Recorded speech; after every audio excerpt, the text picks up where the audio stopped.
Thanks for joining us. Now, thousands of new SHS entrants are today reporting at their respective schools as the double-track system effectively begins today. Some schools in Cape Coast have adopted innovative ways of dealing with this system. The schools explain irrespective of the track one is put in by the computer, the school can alter it. So, to the schools, the green and gold tracks do not matter. They have decided to determine who comes to school in the green track and gold track categories by courses and not what the system has decided.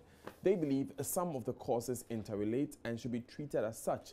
For instance, science and home economics have some relations and they will come to school in November.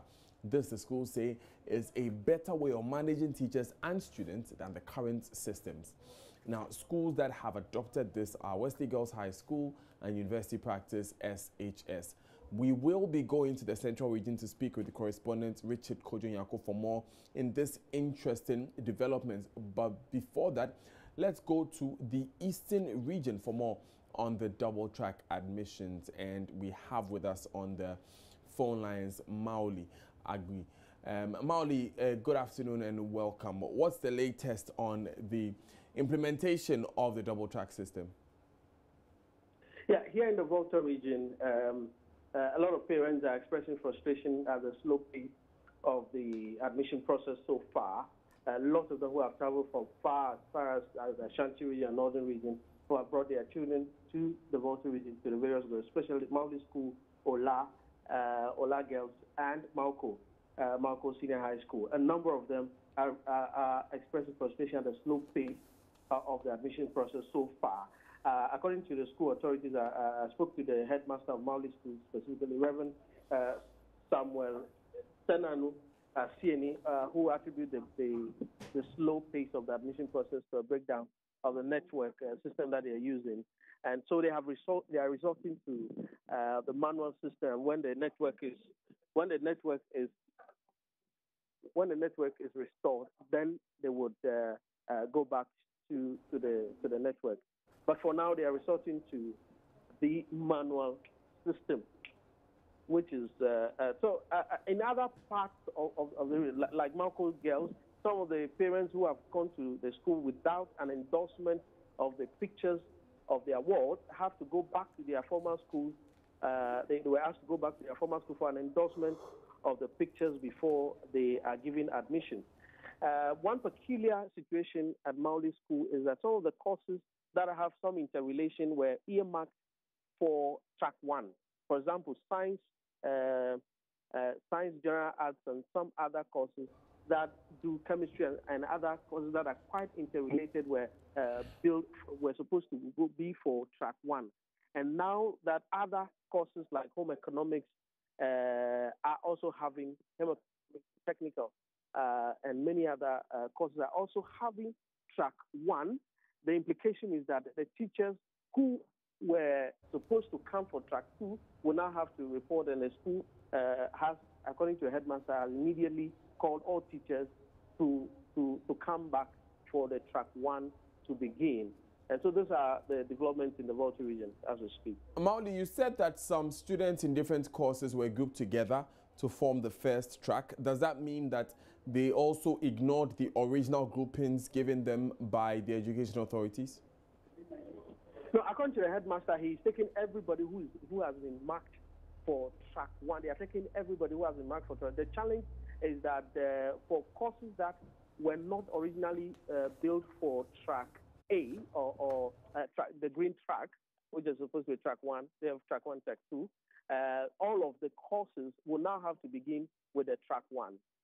So eventually all the courses will be running at the same time because they are taking all of them. Once you are giving track one, you would have to start school now. And if you are giving track two, you have to start in November. Right, thank you, Mauli Agui. He's in the Volta region, and I've been joined on the phone by Maxwell Kudeko from the Eastern region, who reports that General Secretary for the Conference of Heads of Assisted Secondary Schools, CHAS, Reverend Abraham Osei Donko, is asking governments to expedite action on the recruitment of additional teaching and non-teaching staff to support the assisting ones in executing the double track system. He says even though government has committed to recruiting teachers to augment the existing ones, the recruitment process seems to be delaying. Hello, Maxwell. What more has Reverend Donko been saying? Well, Reverend Donko first of all commended government for the supply of food items earlier before the first second track students are supposed to be admitted. He said that food supplies, were released earlier, like 2 weeks ahead of time. But he has concern on some of the schools that will require additional hands. He says that GES and Badamata government committed to recruiting teachers and non-teaching staff to augment the existing ones. But academic work is supposed to start somewhere next week. So he's just praying that government works for that action and release the teachers to the school so that academic work will not delay. We've been through some major schools in the New York municipality. We went to Danas or you committed these, and we are currently at the SDA secondary school and college. There are some few cases or few issues that seems to be running through all the schools that we went. Some of the students complained that they chose border, the status of a border, but when they got to the school, they were giving day students. Others who complained of change in courses and what have you. There are some of the few schools who are complaining of swollen numbers of allocation. Some are getting almost about 2,000 students. So it means that each track is having about 1,000 students just for the first year. And it requires that we speed up actions and then improve on infrastructure. Right. One or two schools, for example, the Islamic Girls School in Suhum, almost all the students that were allocated to the school were given day student status. Meanwhile, the school has a boarding facility, has a limited boarding facility. We will almost have same as the SDA secondary school. But Daniel, I am pleased to have with me the chairman of the GES Council. He is also doing some monitoring. I happen to bump into him here at SDA College of Education. Let's find some time and ask him whether some of these issues has come to his attention and how the GES Council and Madam government is dealing with it. Because so I think joining TV. Have you heard some of these challenges across board? Yes, certainly. In fact, I've come across one at the SDA Secondary School in Kofi, where all the students or the candidates that were sent to or that were brought to the school are all classified as day. I had a meeting with the headmistress, and then we checked the records. And truly, the headmistress actually made provision for boarders and day students. So I checked with Accra. I got in touch with Accra, and immediately the coordinator said, while the status is there, it was because I don't know how the mistake came, but that was why the headmistress could not input the borders, because anytime she tried to input, it indicates it's closed. So when I got in touch with the coordinator, this thing has been resolved, and they're going to open the machine so the headmistress can actually book all the boarders onto the boarding house and then the day students. So I heard you talk about Islamic girls. Truly, it is a mistake, and I'm sure it will be corrected so that the headmistress can go ahead and admit the boarders, because Islamic girls has a lot of boarding facilities. So, sir, you committed to recruiting additional staff. Oh, certainly. When are you releasing them? We are releasing them, I'm sure, by the end of this week, because we've gone through the process of, short. Maxwell Kudeko there speaking with Michael Nsoa of the GES Council. Let's go to the phone lines again and speak with Central Regional Correspondent Richard Kojonyako for more. Richard, I guess this new strategy of schools themselves grouping students in the two tracks is causing a lot of confusion in the schools. How have parents and students been managing this surprise by the school authorities? Okay, unfortunately, we've lost Richard Kojonyako now. We'll go back to Richard Kojonyako in a moment, but Maxwell Kudeko is still in that conversation with Michael Nsoa of the GES Council. Right, Maxwell, if you are there, Summarize for us what Mr. Nsoa has been saying in terms of how soon they'll be addressing these concerns that have been raised. Right, you're still watching Joy News Today. I am Daniel Dazi. There's a lot more coming up as regards the first day of school for the students entering school on the double track system. We'll take these important messages. We'll be back.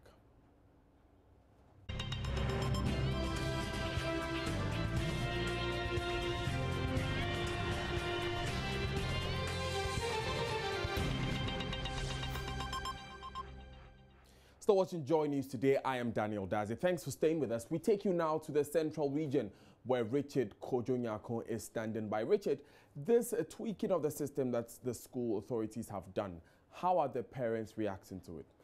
Well, there have been diverse reactions. You can imagine that a student that was placed on the gold track is expected to start from today. A student that was also placed on the green track is expected to start in November. This has been made possible by the school because they feel that some of the courses relate. For example, if you take home econs, if you take science, the tendency for a teacher who teaches science to also teach biology at the home economics is very high, and so they decided to do it this way. They said that they are doing this one with a blessing of the Ghana Education Service. They indicated or they represented this system to them. They seem to agree with them, and so they went in for it. So schools that are doing this currently, Wesley Girls, and then University Practice Senior High School, all of them in Cape Coast. And so for the system to run, the art courses, so some of those that are pursuing art, they also do economics. And for the businesses, so a teacher who teaches business can also teach some courses in the art. This, they say that it helps them to better manage the teachers because some years is yet to put some of the teachers there. Every teacher is supposed to teach a maximum number of period up to like 20, and the minimum is expected to be 18. So to enable the teachers, have the required number of periods to teach, that is why they decided to adopt this system. When they told them this morning at the forum, some of the parents were not really happy about it, but upon further explanation by the school, they agreed with them. And so those who brought their troubles and thanks to the schools and they were for the green initially, they have to send them back home and they wait for 8 November to come before they can come back. Thank you very much, Richard Kojonyako, for that report. Now, meanwhile, in Kumasi, some parents and guardians are commending authorities of the Kumasi Academy for the introduction of innovative ways to register their students for the double track system.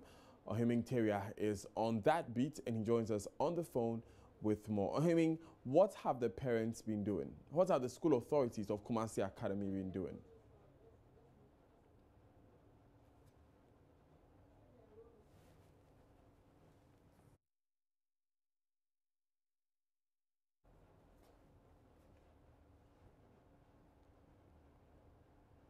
Unfortunately, we lost Ohiming there. We'll come back to this story and bring you that update.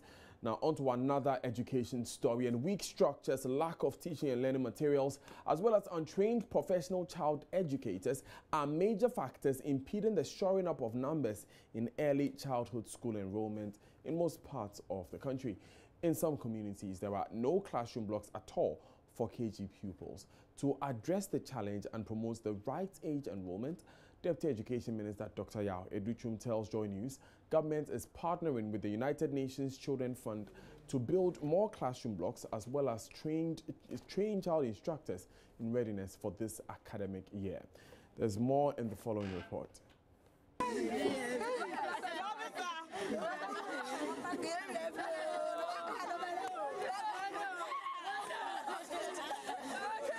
Those were the cries of parents of some 6 KG pupils who lost their lives when their classroom block collapsed on them.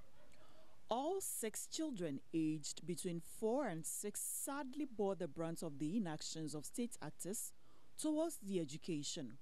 Schools under trees and weak school structures are common in many parts of the country. The situation in some areas is discouraging general school enrollment and right age enrollment. Dr. Educhum is the Deputy Education Minister. The numbers for early grades education enrollment is increasing, but we have to take note of the distinction between the gross enrollment ratio and net enrollment ratio. In some places, the net enrollment ratio is declining. In other communities, it's increasing. Overall, the gross enrollment ratio is increasing tremendously. But we should understand that the gross means that some people may be below age, others may be above the age appropriate level of enrollment. And then you have those who are within the appropriate age in between. And those are the ones that we measure with the net enrollment ratio. In a bid to address the challenge, Dr. Educhum tells Joy News government is constructing a number of preschool facilities to encourage school enrollment. There are a number of things that are happening. For example, we are working with UNICEF. In the new school that we are building, UNICEF is working with us to provide teaching and learning materials in all the schools so that you will not have that issue that you are describing. But Ghana Education Service is also providing teaching and learning materials and all the things that needs to be in a school. Because after all, when you build and you don't equip, it amounts to nothing. Well, you're still watching Joy News today. I am Daniel Dazi. You can tune in to Joy News at 6:30 p.m. today for the launch pad. It's been put together by Joy News' MFI Etiamwa Eli.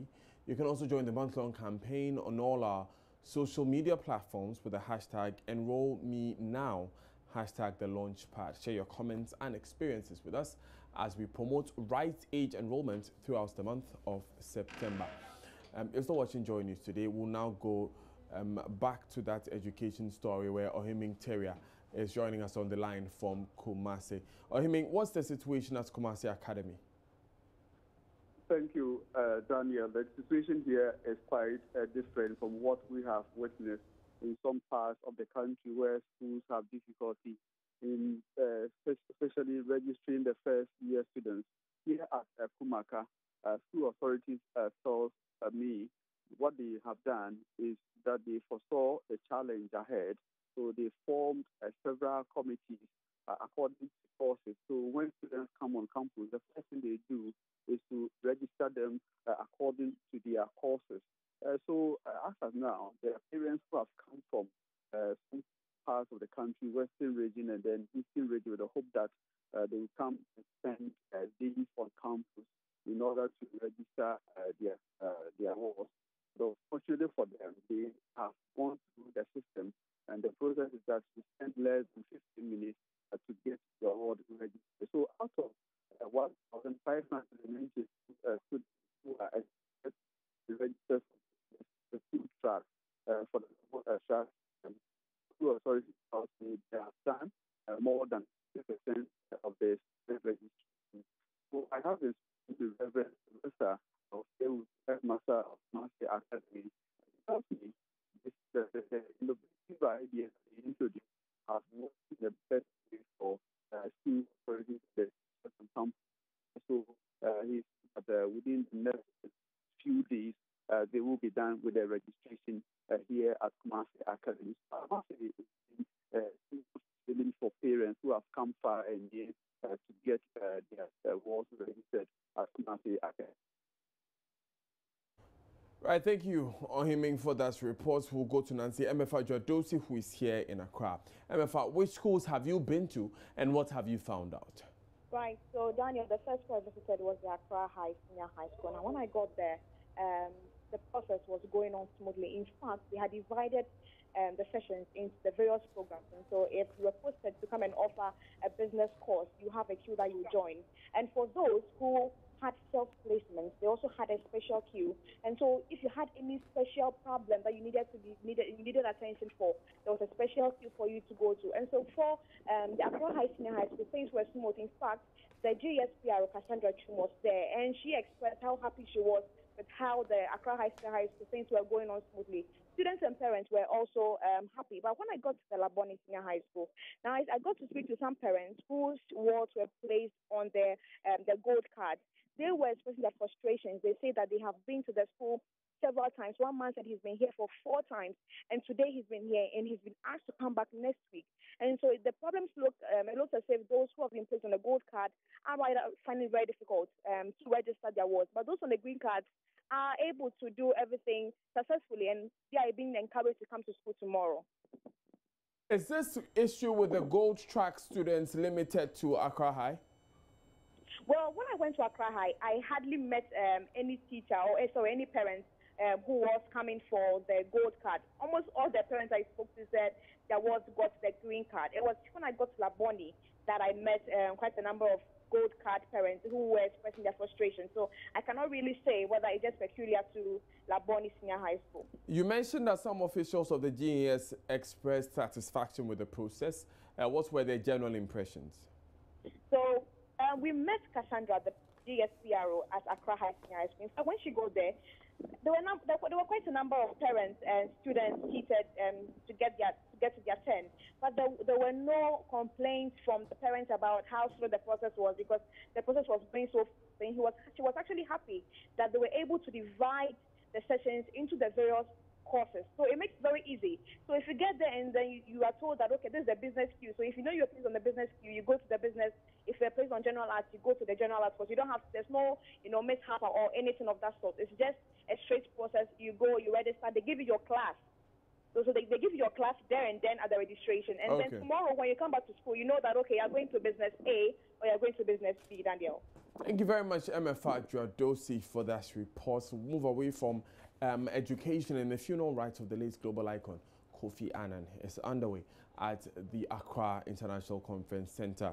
Hundreds of both international and state functionaries have been trooping to the center, where his remains have been laid to bid him farewell. Joy News' Maxwell Agbagba has been monitoring proceedings on the ground and will join us live later for the updates. But how would you remember the late global icon? There's more in the following piece.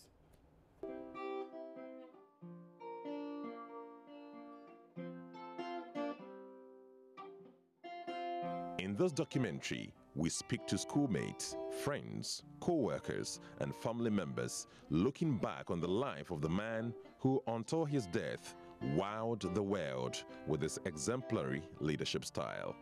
Kofi Annan Secondary School in Fantipim was founded by British Methodist missionaries in 1876. And here is where many of the stories about Mr. Annan's political leadership, fun and pun, started.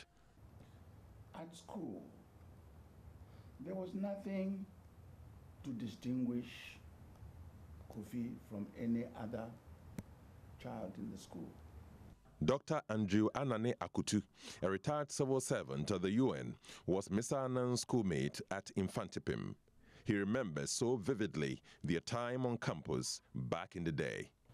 Kofi's main thing, as I recall, that he was a very good athlete, but he was a very good sprinter.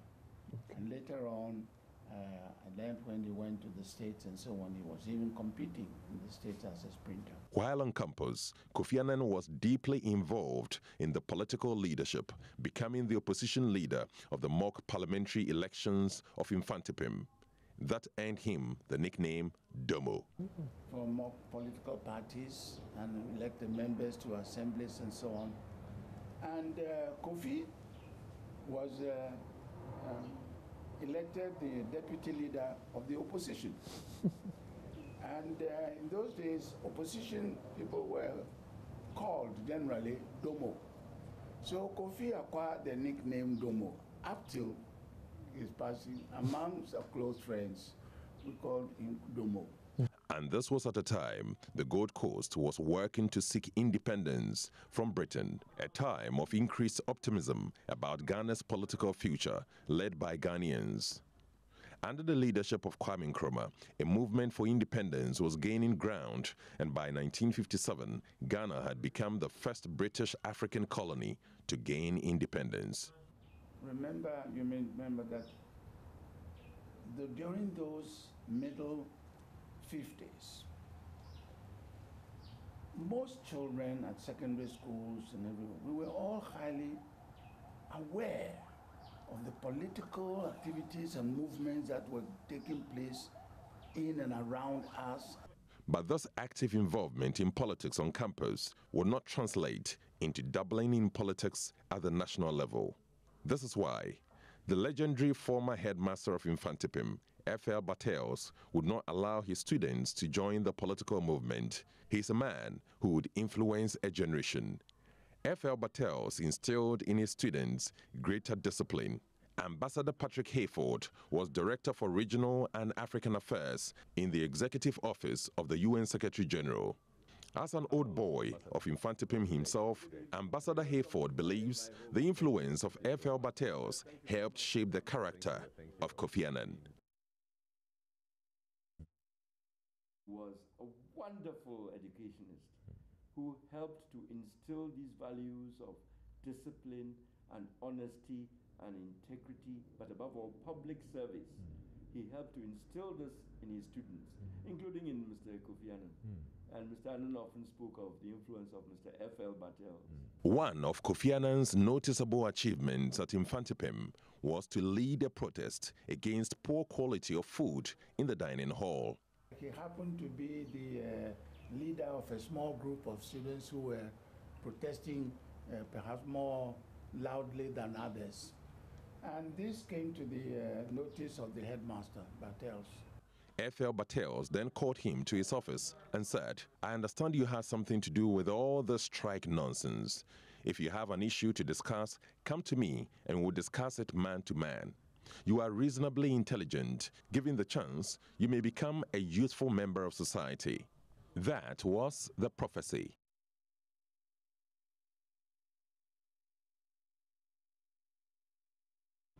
Let's go on the phone lines now and speak with Maxwell Agbagba, who is currently at the Accra International Conference Center. Maxwell, what is happening at the conference center now?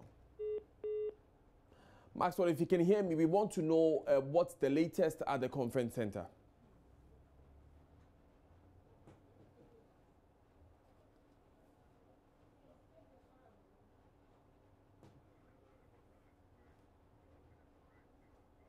We'll go back to Maxwell later in the day. Now, 19 gold metal detectors valued at 304,000 Ghana cedis have been destroyed by security agencies together with district foresters at Enchi in the Western region.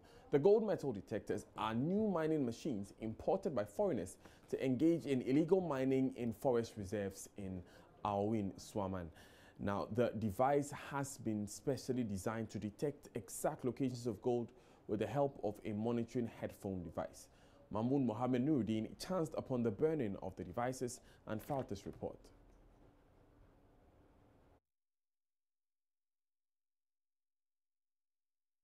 That story later. You're still watching Joy News Today. It's now time for business with Sandra Esenam Apenu. Stay with us.